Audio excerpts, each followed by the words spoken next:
A lot of businesses are running their companies around profit. Well, you should be running it around free cash flow. You go from profit to operating cash flow to free cash flow. Free cash flow is where it's at because that's what that's the money you can take out of your businesses, and it doesn't impact in any way, shape, or form the incremental progress, the 10%, the 20%. My portfolio grows at about 30% per year and year over year. And that's really what people are trying to do. They're trying to build in a system that creates growth. And there's a lot of mistakes that are made because we don't understand the outcome. The proper outcome is I'd like to own all of my time and have a residual stream of income that is just growing year after year after year.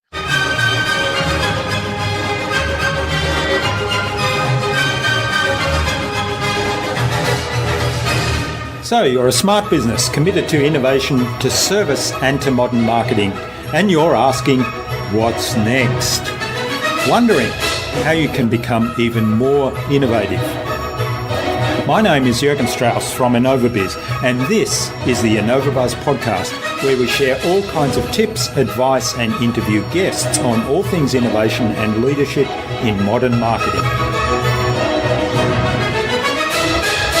Hi innovators, it's great to be back with another episode. I hope you've had an absolutely awesome week so far, and it's about to get better because I'm really excited to have on the show as my guest today, Jason Sisneros.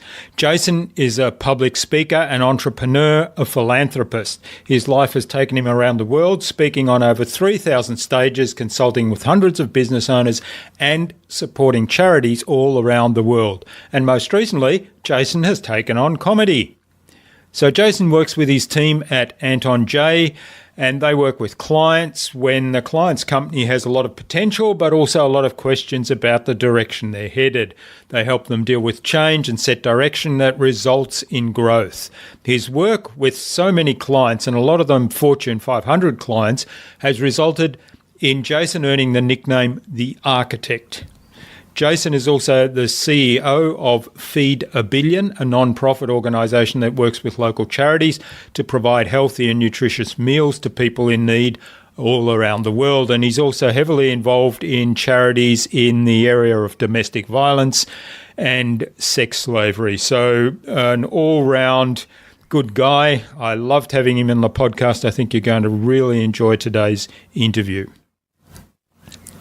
Today's episode is brought to you by the Transformational Marketing Hub, where you'll find a host of free and exceptionally useful information to help you transform your marketing.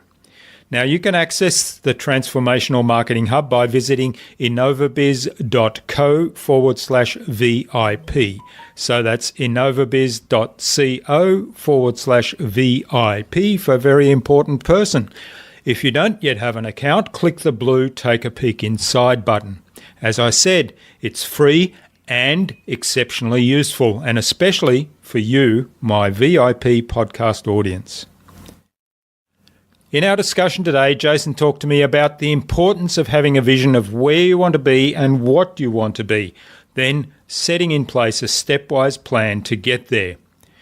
We talked about how to ensure that everyone in your company or organisation is working towards the same goals and with passion and conviction that has meaning for them. And we talked about making loving the outcomes of your customers the core of your company culture. Without further ado, then let's fly into the hive and get the buzz from Jason Sisneros.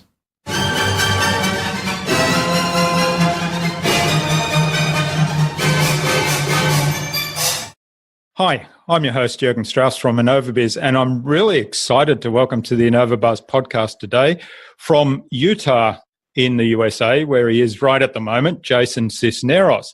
Jason is a public speaker, he's an entrepreneur, and he's also a philanthropist. His life has taken him around the world speaking on over 3,000 stages, I believe, consulting with hundreds of business owners and supporting charities across the globe. And most recently, and he was just telling me this in the get to know you little session we have before we do the interview, that most recently he's taken on comedy. So welcome to the InnovaBuzz podcast, Jason. It's a real privilege to have you as a guest. Well, it's my pleasure and privilege to be here. I'm excited to have our conversation. Yeah. Now, Dave Blanchard, who was on episode 146 of the InnovaBuzz podcast, suggested that we speak to Jason. So a big hello to Dave. Big hello to Dave. Yep, we love him. He's happens to be one of our clients and one of my dearest friends. Yeah, great. And we had a lot of fun talking to him as well. Now, you and your team at Anton Jae, which is your company, work with clients when their company has a lot of potential, but also when they're kind of in question mode, if you like, about where the company's headed, and you help them deal with change and set direction and drive growth, really. So I'm really keen to explore that some more. You've earned the nickname The Architect, if I got that correctly, with all the work that you've done. And you're also CEO of Feed a Billion, which is a not-for-profit organisation that works with local charities to provide healthy and nutritious meals to people in need around the world. You're also involved in several other non-profit organisations that are doing some wonderful work. So really keen to learn more about those as well. But before we start talking about all things entrepreneurship and philanthropy and consulting, I know you've had a really, what can be considered a unique background in the circles that you probably operate in now. And I don't want to go into that in a lot of detail because it will send links to people if they want to read some more. But just in a little snapshot, tell us a little bit about your background. How did you get to where you were today or where you are today? And what were some of the pivotal moments in your journey? It's a great question. I'm always interested at how I'm going to answer it too, because you never know how much is too much. I was adopted very young, and my adopted father, who married my mother, was sort of a bad guy, and a lot of abuse and whatnot. And when I was a child, which led to a lot of the philanthropy I'm involved in now, but he eventually went to prison when I was 17 years old for attempted murder of myself and my mom. And I was, sort of in the business, dealing drugs and in the criminal lifestyle until I came across a few, mentors and had a near-death experience, I guess you could call it, the same week that my son was born. And I decided, that I didn't want him to live the same lifestyle. I didn't want to foist that on him, and decided that I would start to turn around my life. And I didn't know how, but it led to mentors. I mean, the exact show that you're putting on now is putting out information for people that otherwise wouldn't have access to the people that you interview. And that's kind of how I grew: books and mentors and seminars and later on in YouTube and different things of that nature. So it was an interesting upbringing, and that led me into a low-paying job, and then I worked my way up and eventually ended up buying my first company and did a lot of. I did really well with my first company. I just didn't understand all of the moving parts and pieces, and then so I ended up crashing that one and. Then I opened another one and crashed that one and I went bankrupt 3 times, so probably, I don't know if I'm your biggest failure that you've had on here, but probably close. I remember looking up one day and going, most people think they're broke when they have zero money in the bank account. And I thought, man, that'll be a good day. I'm $2.3 million away from that right now. yeah, that's pretty scary. Yeah. Well, and as our conversation progresses, obviously, those are the things that people from Harvard and Yale and Wharton Business School and, lots of other people, pay me for those failures, not so much for the successes. They pay me more to avoid the failure, and then the systems and processes that have led to success. Yeah.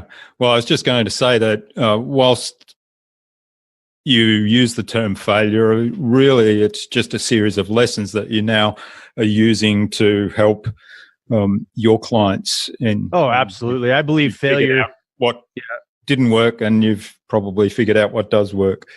Yeah. Failure, I think, too, success is as air is to breathing. I think it's so necessary. And, your big topic of innovation, is failing in a safe environment, small, so that you can succeed big. And it's just really failing in an educated way rather than an unconscious way is what I've discovered is really the success life in general, not just business. I'm curious because I obviously did a lot of research and heard your story in a lot more detail than what you've shared today, and we'll share that with our audience so they can delve into that because it is a very fascinating story. I'm curious that the kind of moment you decided, okay, I'm going to change my life, I'm going to do something different, I don't want my son to grow up like I did and get into this environment. Was it as simple as that? Was it kind of like just a switch? You said, well, okay. It's interesting because it's always a series of small decisions, right? Tony Robbins, who's one of my greatest mentors, said that he says that your destiny is shaped with your moment to moment decisions, right? It's in your moments of decision where your destiny is shaped.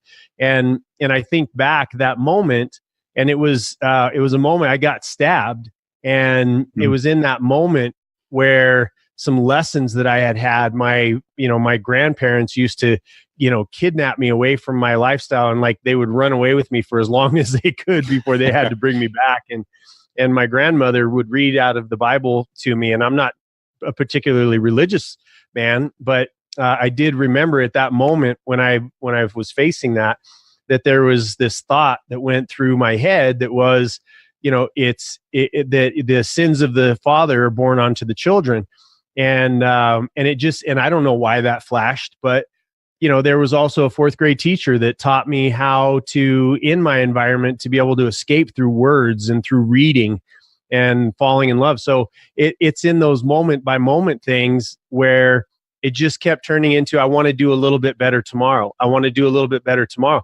And what I inherently knew, what unconsciously back then that I know consciously now, is that you have to decide where you want to go. It's going to take information from outside of you. You're going to have to become a different person than you were yesterday to be able to achieve those things that you see for yourself in the future. And it wasn't big things I didn't see myself in a jet or a big house or cars or, traveling the world or doing any, philanthropy and I didn't see myself doing that. I just saw, what if I could go from $6 an hour to $8 an hour?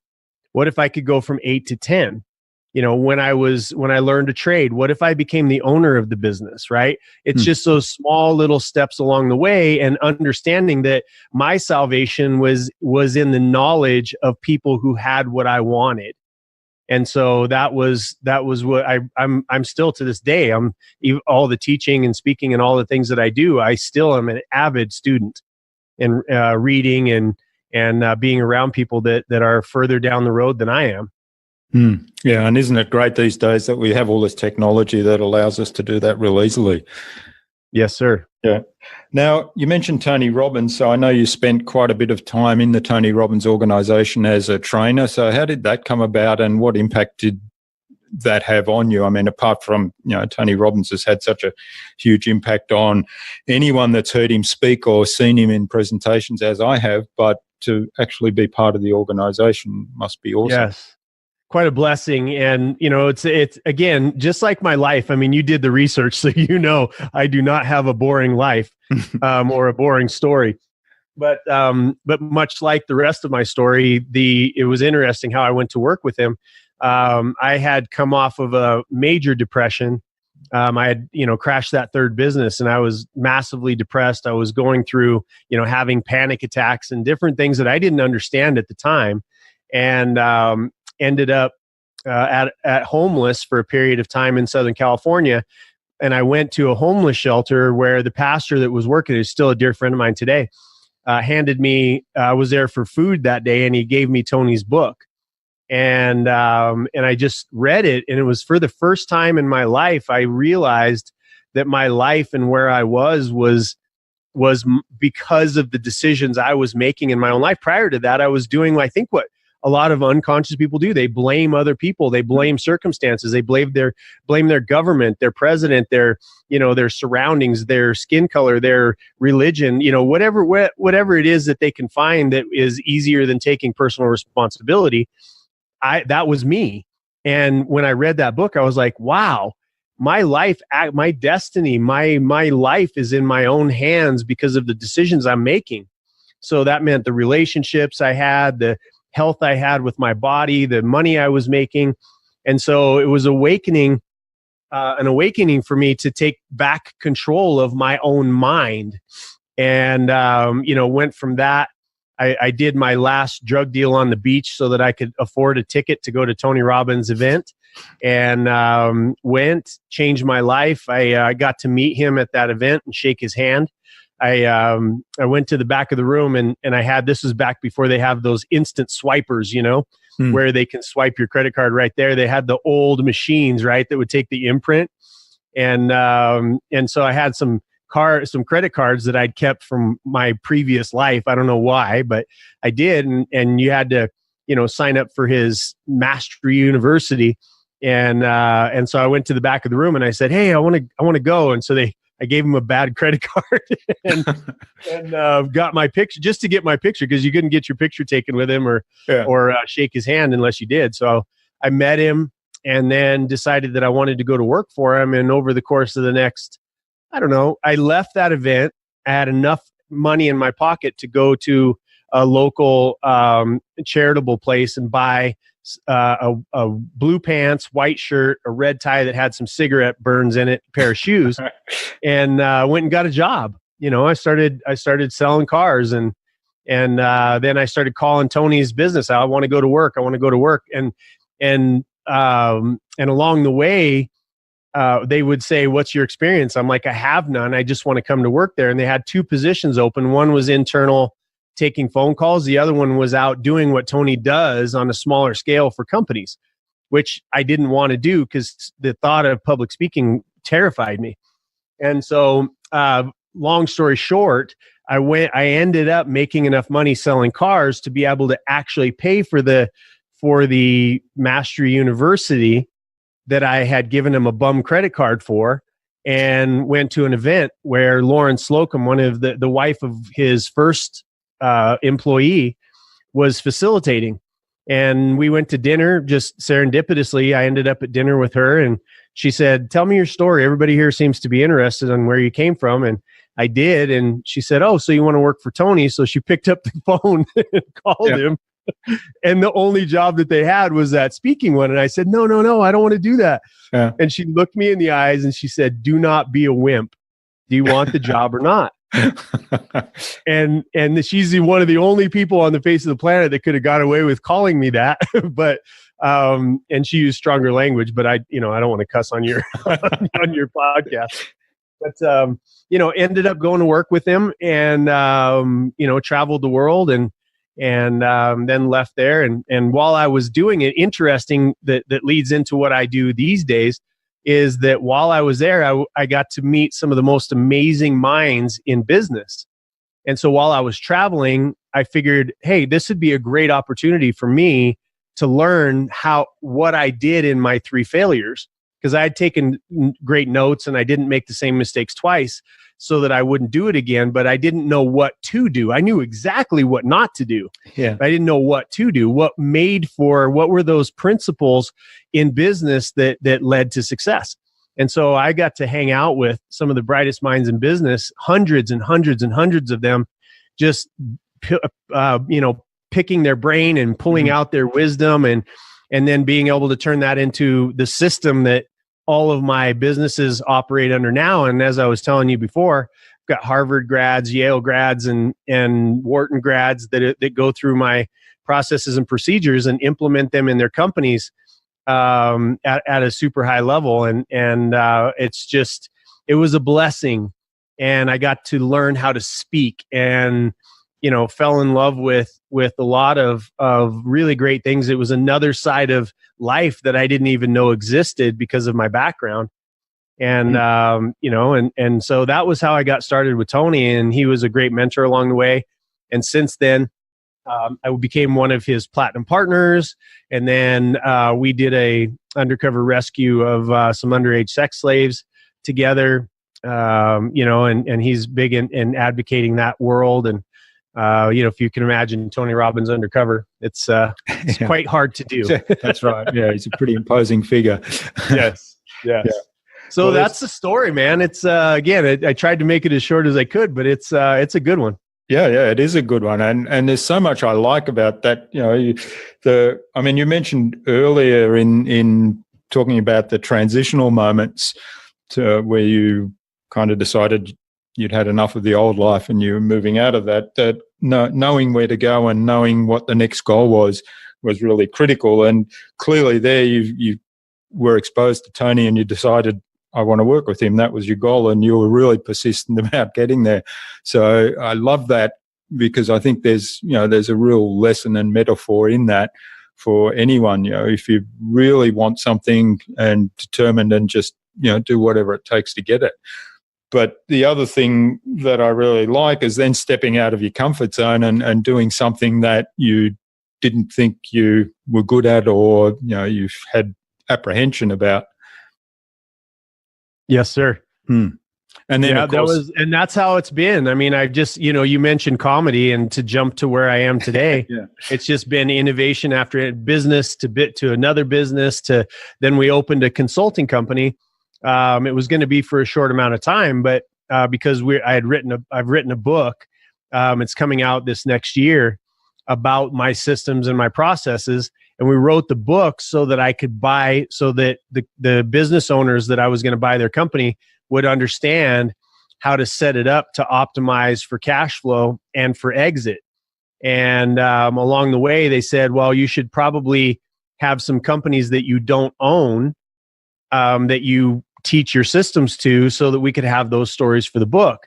And that led to opening temporarily I thought temporarily, a consulting company to teach those processes. And it was such a wild hit that I brought over another gentleman from the Tony Robbins organization to head that up. And now we teach companies all around the world how to best optimize for cash flow and for sustainability, for business owners to get their time back so they can make more money, get more time so they can do more good, because that all leads into the whole process of dropping the pebble in the pond, to be able to teach those skill sets to people who are already wanting to do good things so that they can support hunger or whatever it is. It doesn't have to be the things I'm interested in, but because ultimately I think that's what life is about. It's about service.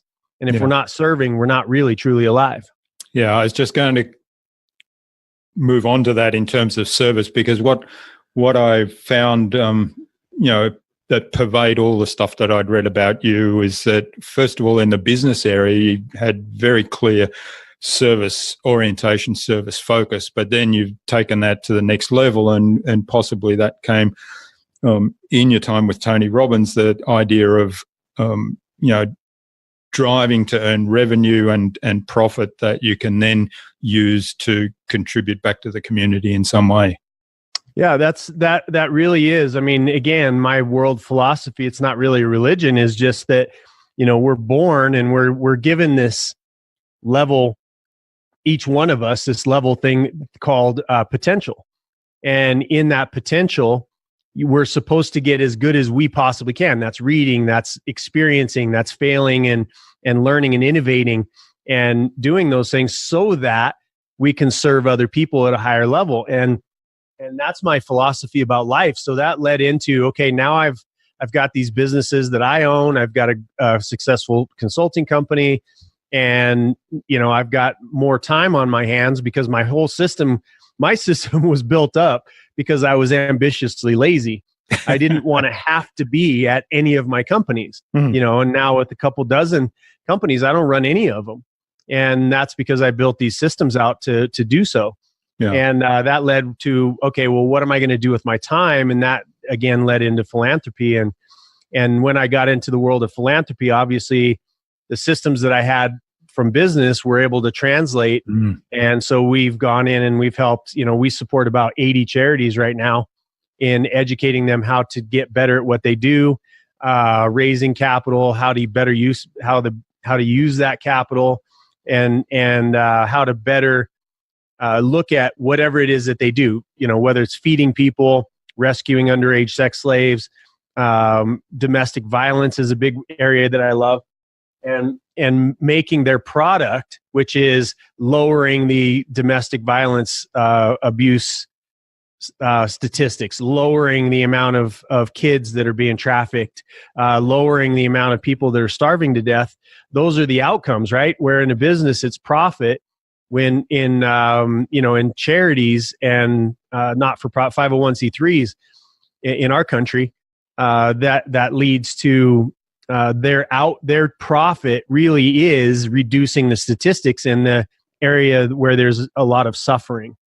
And so that's what has led to that. And then we thought, well, how could we build a bigger audience? And that led into me becoming a comedian on top of everything else that we're doing. Yeah, I was going to ask how did that transition come about. So I'll come back to that, and I'll come back.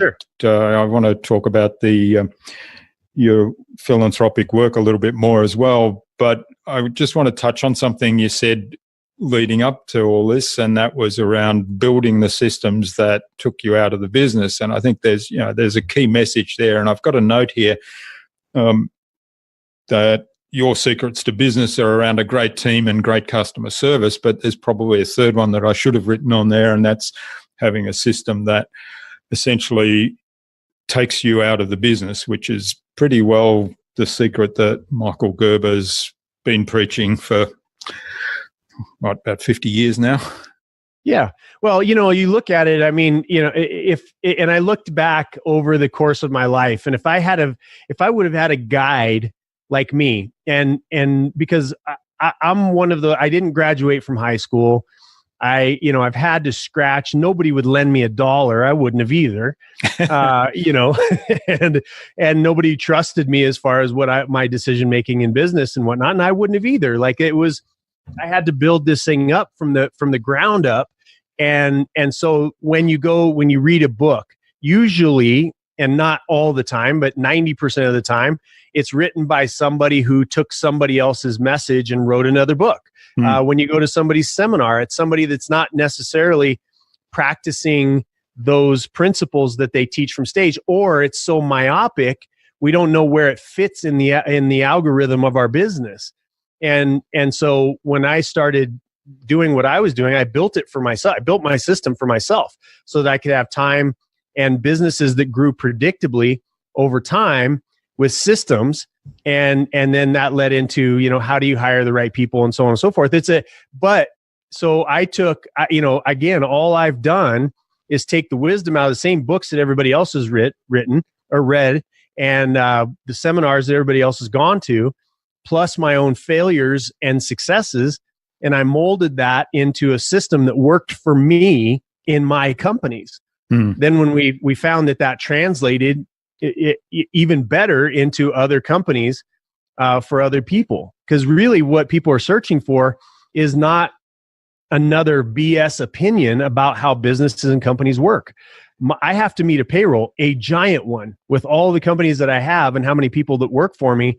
I have to meet a payroll every Friday, and I can't take the time, because that's the real value that we have as business owners is we only have 24 hours in a day. We wish it was 36.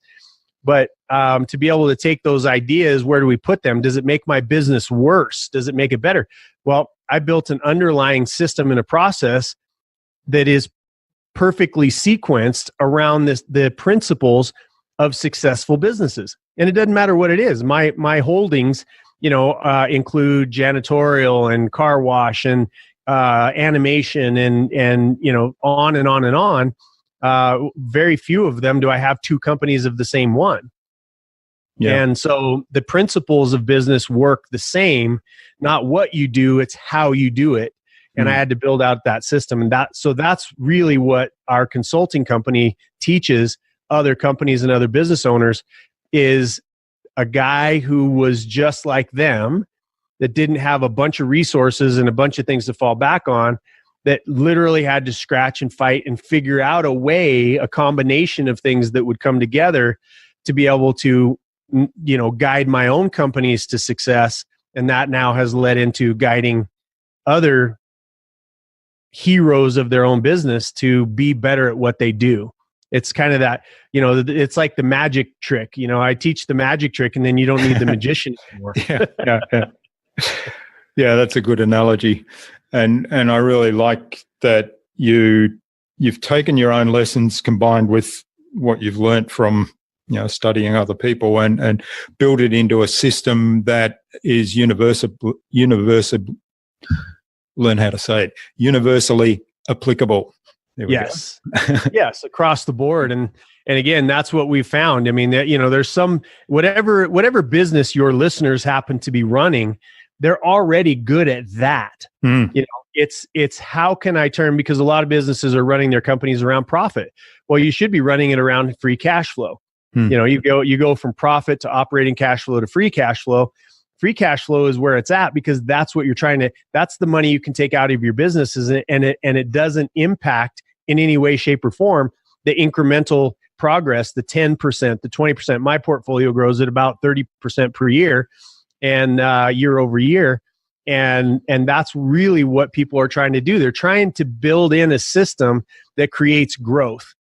And there's a lot of mistakes that are made because we don't understand the outcome. The proper outcome is I'd like to own all of my time and have a residual stream of income that is just growing year after year after year. And I couldn't see how to invest that in the stock market or to, other things, which I've done before. And I always lost my money. Yeah. Well, I built a system that is predictable for me. And, and that's sustained me, my family, and now has allowed me the freedom to be able to do the philanthropic things that I do and start a whole nother career in another area. Yeah, that's great advice. And I'm keen to learn more about that free cash flow principle, but we'll have to leave that, I think, for another time, and maybe people can read your book as well when it comes out. Absolutely. Yeah, absolutely. So tell us a little bit about the philanthropic initiatives that you're involved in, the ones that are close to your heart. Well, the number one, obviously, because it's part of my origin story, is around domestic violence. And, I started stepping in front of my mom when I was about 7 years old and trying to take as many beatings for her as I could. And, so there's a charity that I work with, I'm on the board of, called A New Dawn. And, and that's one of my, after my heart. Well, then the one around, underage sex trade and human trafficking, that came as somebody asking me, they wanted me to go on a mission and thought my background would lend itself well to that. And then the feeding people came from Anton Jae, is the founder of Feed a Billion. And he and Tony Robbins actually started it at one of his seminars. And I thought, if there's a lot of domestic violence that happens because there's not enough money or not enough resources, not enough food, the human trafficking is built around poverty and lack of education. And it all starts at home where there's not enough resources. And so I thought, if we could, on a grand scale, figure out that there's enough food for everybody on the planet to eat. It's just a distribution and a control problem in some of the poorer areas of the world. That if we could solve that, or at least make a dent in it, that would then downstream lower the incidences of domestic violence and human trafficking. So those are the three that I really focus on. And those are the three that are really have my attention these days. But I also work in other areas. This year, 2019, we're working in anti-suicide, mental health area. I'm doing a big event in Las Vegas at the end of January. That's gonna be a pretty big deal, and for the military and for college campuses and whatnot. But and lots of other things that I donate to around pets and different things. But those are the three core that I participate in. As I said, we support 80 right now, and they're just all over the place in the suffering that they're helping ease in the world. Yeah, well, that's great initiatives. There's no shortage of problems in the world, unfortunately, and it's good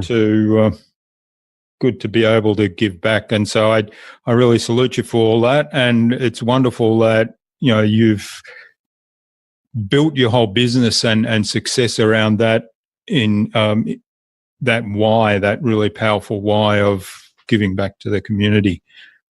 Well, it's innovation, and what happens, what I have found is that, when you start really digging into the issues in the world, once you've put a roof over your head and, you're feeding yourself and, you've got a vehicle and, you've got that taken care of, more of that doesn't fill the hole in your heart or in your soul. What more does, and why I'm very driven, everybody tells me all the time, Jason, you work like you're broke.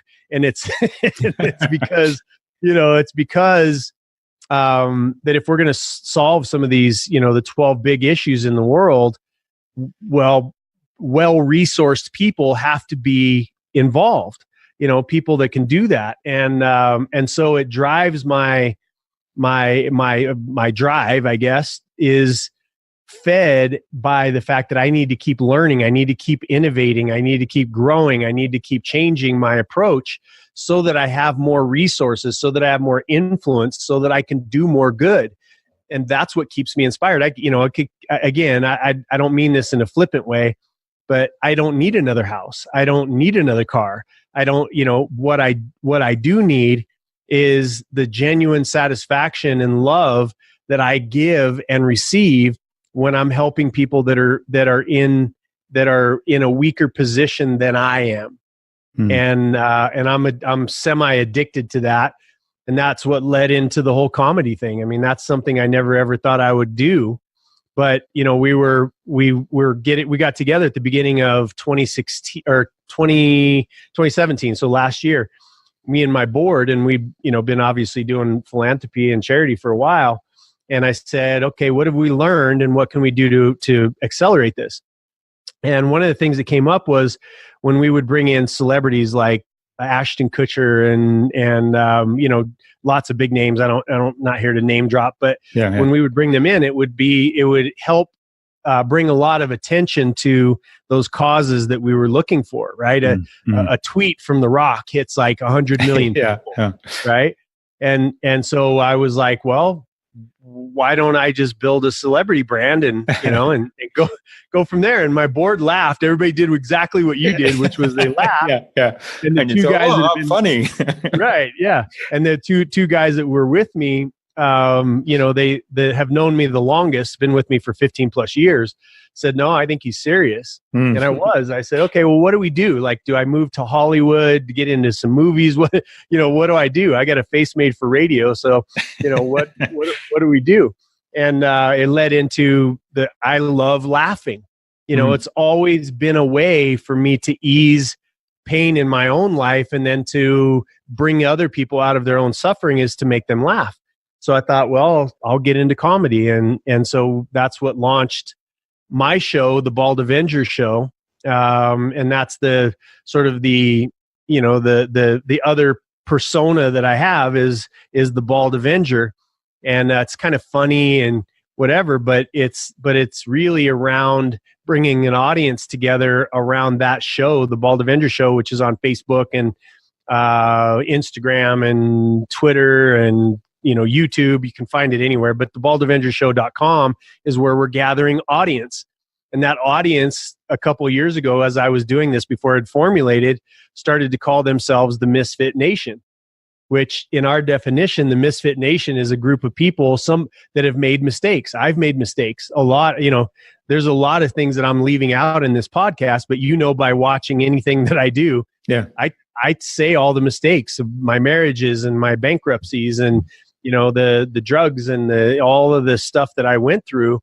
And a lot of times what happens is we make a mistake in life and we let that define us and we stop trying. And the Misfit Nation is just a group of human beings that came together around this concept behind the Bald Avenger that says, yeah, we made mistakes, but sometimes there's the biggest lesson and the biggest service to other people by utilizing that message for other people, and not letting the people that are around us, because that's who controls us the most, right? There's a saying out there that says that the strongest need in the human psychology is for us to remain consistent with who we are, and who we are is greatly defined by the people that are around us, expecting us to be the same today as we were yesterday. And we're not. We're an evolution. We're an evolutionary animal. That's right. Your innovation. I mean, you teach about it, right? So if we're not innovating, we're not happy. We're not making progress. And so if we make a mistake, a DUI or a divorce, or whatever the case may be in our failures, that if we stop there, we've now stunted our potential and paused it where it shouldn't be paused. And really what it is, it's about forgiving ourselves, making amends for the people that we did damage to, and then moving on and being that reason why, because somebody can look at me and go, if that idiot can do it, I can do it. And that's really the message I want to leave, for everybody, is that I'm not anything special, but I will tell you that the reason the Bald Avenger came to be was so that I could make it okay for other people to try again, even one more time. Well, I mean, there's so much to like about that. Everybody's made mistakes. We've all made mistakes. Some people have made little mistakes. Some people have made big mistakes. But I love several things about how you're approaching this. First of all, you're totally transparent. And I think you say in some of the podcast interviews I heard you say, well, there's nothing people can hang on me because I'm totally transparent. So there's no skeletons in the closet because they're all out. And the second thing is to make good when you realize that was a mistake, make good in terms of the damage you might have done to others.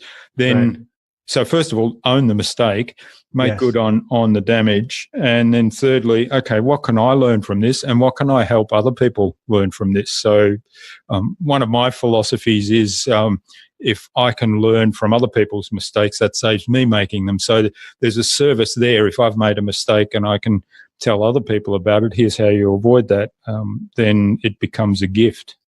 Well, that, you end up realizing that that's why we made the mistake in the first place. Yeah, that's right. And if we can help somebody else avoid it, that's why my entire life, like everybody, I'm not the hero. I'm not the person who is everybody should look to. I'm a guide. That's all in business, in philanthropy. Hopefully with my comedy, even my comedy has that edge to it, where it has nothing to do with me. It's about those struggles that we go through, making fun of them so that we can just see them, right? I mean, this, to innovate, you have to take something that you've looked at the same direction for 10 years and twist it by 1 inch. And now you've got another view.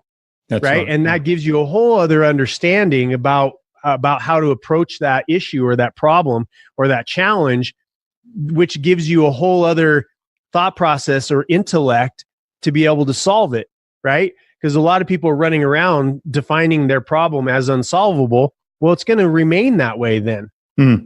If we define it as, I just need to twist it just a little bit to give it a different angle. For instance, for me, I used to say, poor me, I was abused. Poor me, I had this daddy that didn't love me and would beat me and blah, blah, blah. Now I shifted that by 1 inch and I said, wow, thank God he was my dad. Thank God he was the person who raised me, because now I do more work. I would have never done the work that I do in domestic violence had he not done that. I would have, I'm so grateful for the strength that it built up in me, because a lot of people are running around afraid. They get to a place where they're making $150,000 or $200,000 out of their business, and they're like, oh, now I got to hold on to this because what if I lose that? And I don't have those fears. I have the belief system that you could drop me naked in any city in the world, and the next day I'm going to come out with $10,000 in my pocket and a brand new suit, right? Because I'm not living in that same fear. So there's so many grateful things I'm grateful for by having lived the life that I lived and having the father that I had, and the situations that I went through, that it just shifted an inch. I went from poor me to thank God, right? Yeah. And it changes everything. There's a really important message there, of course, and that's the mindset that you actually have and the belief systems that you have about your own ability to do good and taking ownership of your own destiny. Well, it was Viktor Frankl that said it, right? I am more free than my captors. Yeah. Viktor Frankl in the concentration camps. And he said the one thing that people cannot control is how you define things. And if you see yourself as more free than your captors in a concentration camp, well, that must be applicable to my life because it's nowhere near that level of tragedy. I mean, yeah, it was rough. Nobody, but no matter what, there's very few people that are going to have lived through, that are going to be on here that would have to live through that, and listening to you, that would have to go through that kind of a scenario.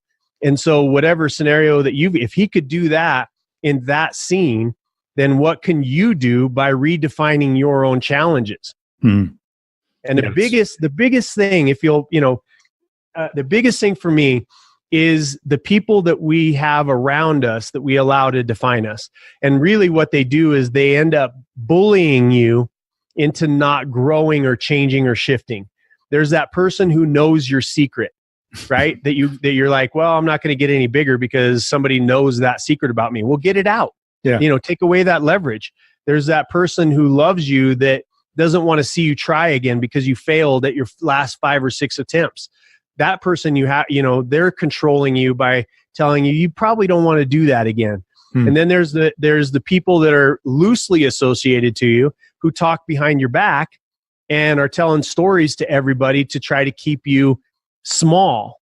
And really, once you realize that all of those are apparitions, all of those are apparitions of your own design that you are allowing that you're allowing to keep you in a place where you don't have to try to maximize or optimize your potential. Once you realize that, you become free. Yeah. And now nobody can touch you. Yeah, that's right. And you can make it mean something entirely different, right? Which is what the example you gave about Viktor Frankl, he made it mean something entirely different. And absolutely. And you might as well make something up, like a lot of people are running around with these apparitions in their head and their worst case scenarios never come true. Yeah, right. Yeah. And so you might as well make up stuff that's going to inspire you and make you smile and make you fun. There's so many things that come from being a person who others love to be around. Yeah, right. That's right. There's so many great things. It's like the beginning building block is being someone who you would want to hang out with. And if you're not, change it. Yeah, that's great advice. And we make up our own reality anyway, so we might as well make up a good one. Amen. All right, this is fascinating, Jason. I could go on for hours, but I think we're reaching that point where we need to start wrapping up. So I'd like to move on to the buzz, which is our innovation round. And It's 5 questions that are designed to help our innovators and leaders in their field with some tips from your experience. Not that you've already given us heaps of tips, but hopefully we can encapsulate 5 really simple ones that will inspire everyone to go and do something awesome today. So what's the number one thing anyone needs to do to be more innovative? Realize, and this is a big one, I'm going to go a little bit deep on this one. Okay. Realize that no matter what you believe, a lot of the world's religions or belief systems are built around the idea that we are born of a creative creator, right? And it doesn't matter what religion you come from. I've studied most of them. And most of the world religions teach us that we're made in that entity's likeness. And one of the biggest things that we learn is that power, that, call it God, call it the universe, call it whatever it is that you want to, Allah, it doesn't matter, that then if we're made in that likeness and we're of that, then we have that same creativity. And so around innovation, I would say that it's envision whatever it is, because that's the thing. Everything's been done in this world except for your life, right? And if that's the case, then whatever your vision is uniquely suited for you to be able to accomplish it. But you have to get clear about that and then build the steps backwards for you to be able to achieve it to where you are today. And realize that anything is possible between innovation and between technology and between old school and new school thought processes. You can do anything that your mind can imagine, right? And that's not a fortune cookie. That's real. Yeah. Well, I think it was Walt Disney that said that, didn't he? Yes, absolutely. Yeah, that's great advice, and I think you've demonstrated that in your life so far, and in the stories you've shared with us. Well, today. 47 years old, I'm a comedian, so I must be doing something. Must be continuing to innovate. Yeah, but certainly around having a vision of where you want to be, and then working backwards and constructing the steps to get you there. All right. So, what's the best thing you've done to develop new ideas? New ideas. It works in reverse for me. New ideas, what I look for is a gap in the marketplace. You can either take somebody else's idea and improve upon it, or you can create an entirely different lane. But it's all centered around, in every one of my businesses, I fall in love with the outcomes of my customers. And so when you do that, then you innovate and you create different systems. I mean, I could go through the Fortune 500 companies that we've worked with that, we've said, okay, well, what if we did this? What if we did that? And falling in love, paying attention to where people go, man, I wish I had this, or, just like what's happening with Uber. It's a great area. I got asked to, speak to a big taxi group. And I said, I don't know if you want me to talk to these people. They're not going to like what I have to say. Yeah. There's somebody that was they didn't fall in love with the outcome of their customer. They fell in love with their own outcome. Yeah. And their business was their way. And Uber came along and said, yeah, I don't think so. I don't think so. And I would pay more to get it. And I don't want Uber to know this, but I would pay more to get in an Uber than a taxi. I know that they say it's a big pricing issue, but it's not. It's a clean car. It's a friendly person. It's a convenience of not having to pull out my credit card. And it's just all of that. And so that would be my answer on that. That's great advice. I was reading something the other day, and I can't remember where this was, but it was talking about a lot of those new technologies like Uber, like Airbnb, like Amazon, and the online retailers, and saying that it's not, the death of the physical retailer is not Amazon's fault. The death of the taxi industry is not Uber's fault. The death of or the hotel industry, or the death is kind of the wrong term, but the demise is not Airbnb's fault. It's the fault of their lack of customer service. Amen. So, amen. And customer service. I love that we live in a day and age where customer service is a new idea. Yeah. All right. Do you have a favorite tool or system for improving your own productivity and allowing you to be more innovative? And it might be your own system. It really is. I mean, we've got the name of the book is called Growth, Mastering Your Business G-Spot.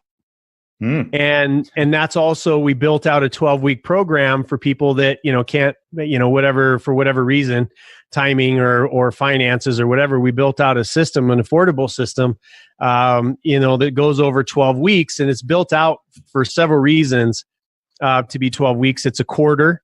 It's 12 months. The way that we run our businesses, I run my companies 90 days at a time. And ultimately, I break that down to 7 days at a time. And ultimately, I break that down to a day at a time. Ultimately, when I buy a brand new company, I break that down to hour by hour and employee by employee to make sure that we're optimizing all those activities.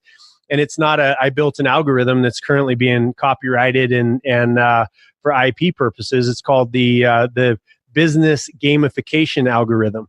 And all I did was take the concepts of something like an Angry Birds, for instance. Where, if you've ever seen that video game on your phone, people spend hours on that, slingshotting a bird to knock over a bunch of pigs. And it's because people want to win at life, and they're not winning in their marriage. They're not winning with their health. They're not winning at work. So they can sit down on their phone and get that win by just a simple game.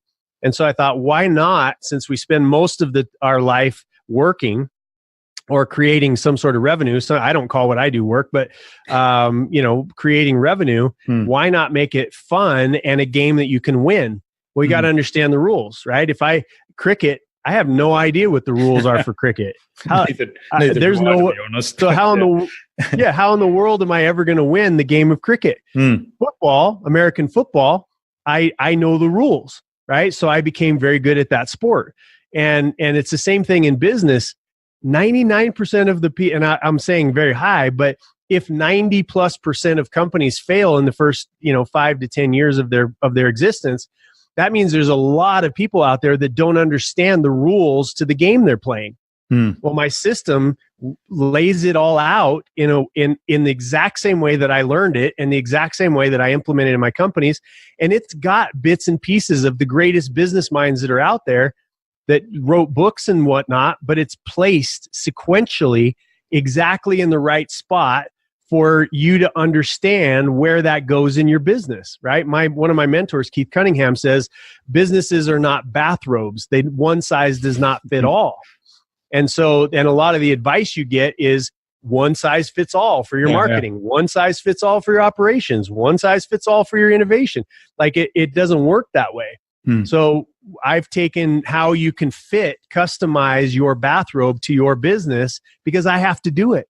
I buy a janitorial company in Denver, Colorado, and how is that like the car wash that I own in Pittsburgh? How are they different from each other? How are they the same? But I can apply those same business underlying principles to make whatever it is that I'm doing in that moment optimized for cash flow and ultimately for exit if I want to sell it. Yeah, great advice. Now, when does the book publish? Or when does we're looking at April of next year. April, okay. April of 2019. But again, the system exists now. People could go through the system and they just go to antonjae.com/growth, and they can read all about the program, and we've had hundreds and hundreds and hundreds of people that have gone through it now. Again, as I was saying, Yale, Harvard, Wharton School of Business, all these people that have gone through it, and we're putting it on an education platform in 2019, and it's just, again, it's not a bragging thing because frankly, 80% of the stuff that's in that program, people already know. The algorithm, the thing that we got copyrighted and trademarked is the business gamification algorithm, because that's my math. That's what I came up with out of my own innovation. Everything else is somebody else's that I stood on the shoulders of giants to get the information. But it's stuff that people are doing to meet payroll anyway, but it may be out of sequence. If you move one thing around, maybe the level of attention you're paying to a customer shifting from an advertising based business to a customer service based business, shifting from a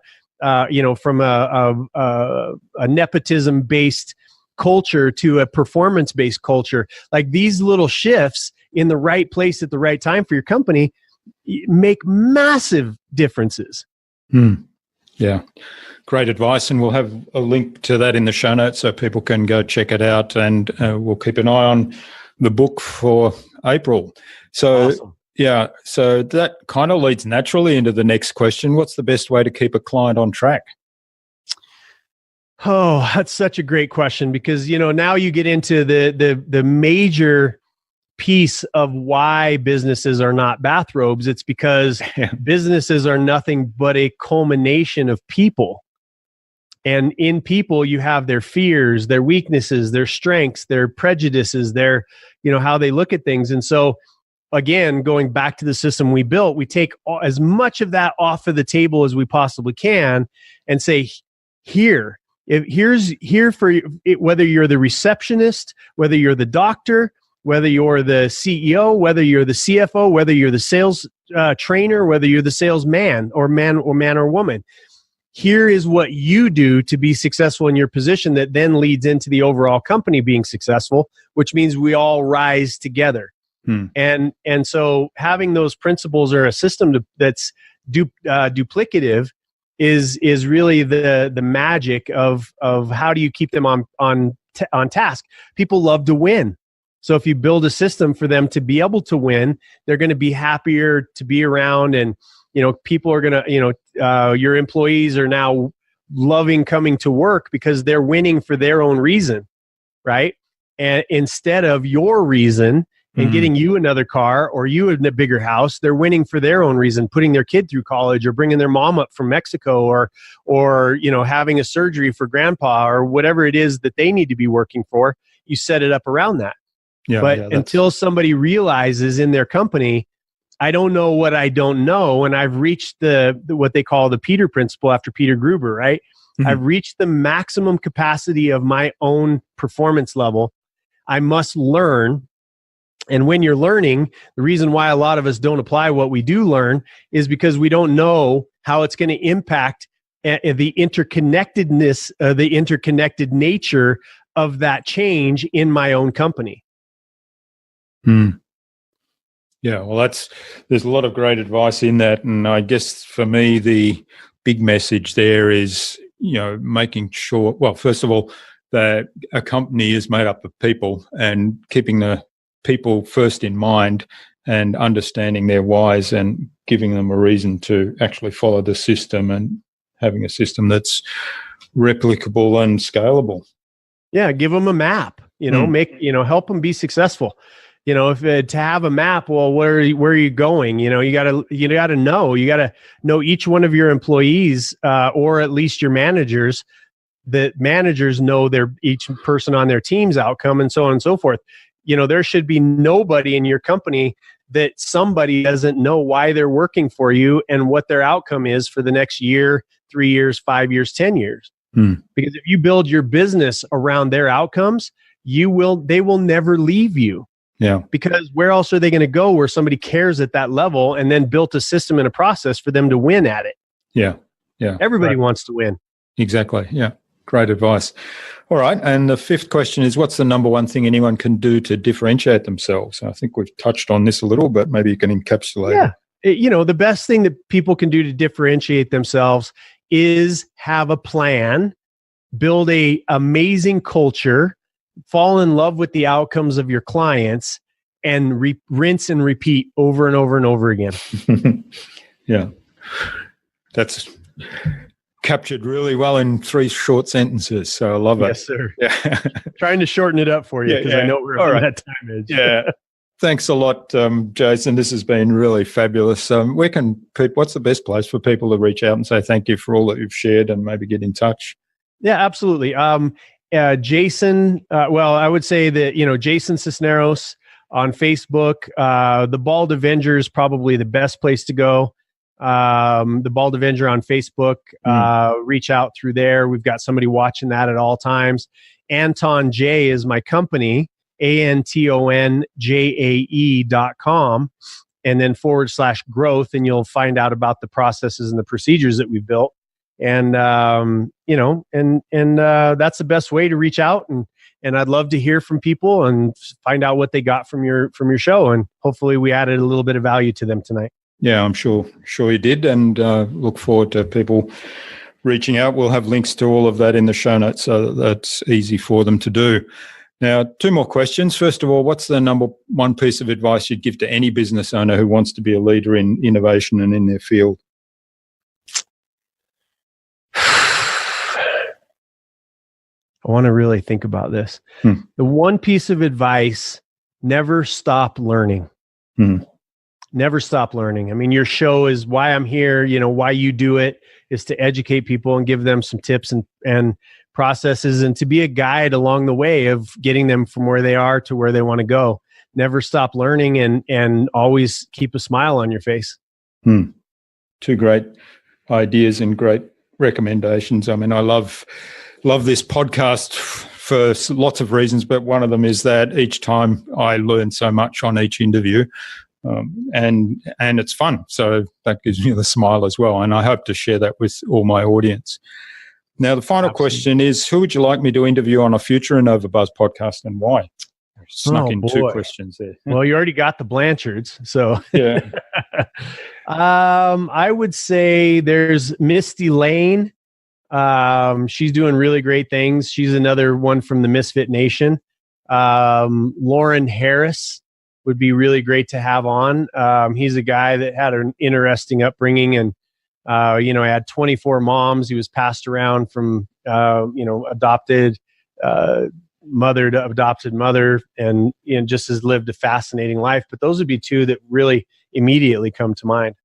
I'd love to make an introduction for you. Yeah, I'd love that. Thanks, Jason. So Misty and Lauren, if you are listening to this, look out for an invitation from us to the InnovaBuzz podcast, courtesy of Jason Sisneros.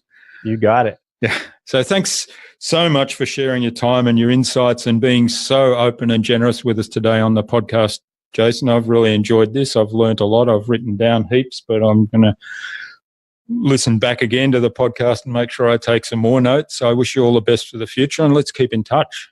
Absolutely. Keep doing what you're doing. I'm proud of you, and your listeners should be grateful for the the wisdom and the innovation and the knowledge that you bring to the table, and that they don't have to pay for. So thank you for producing this and committing to it. It's a big level of commitment. Those of you that don't know about doing a show, it's a big level of commitment. So I'm grateful to you. Thank you.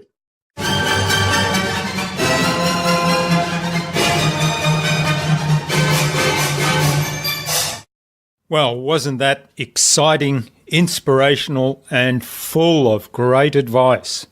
I hope you enjoyed my discussion with Jason as much as I did. For me, the core message in all of the stories Jason shared was the importance of focusing on the outcome, coming to love the outcome, in fact, and always taking steps, even if small steps, towards that outcome. Of course, there was so much more in the interview with Jason. I'd love to know what you took away from Jason's episode today. Leave a comment below the blog post, which can be found at innovabiz.co/Jason Sisneros. That is JASONSISNEROS. All lowercase, all one word, innovabiz.co/Jason Sisneros.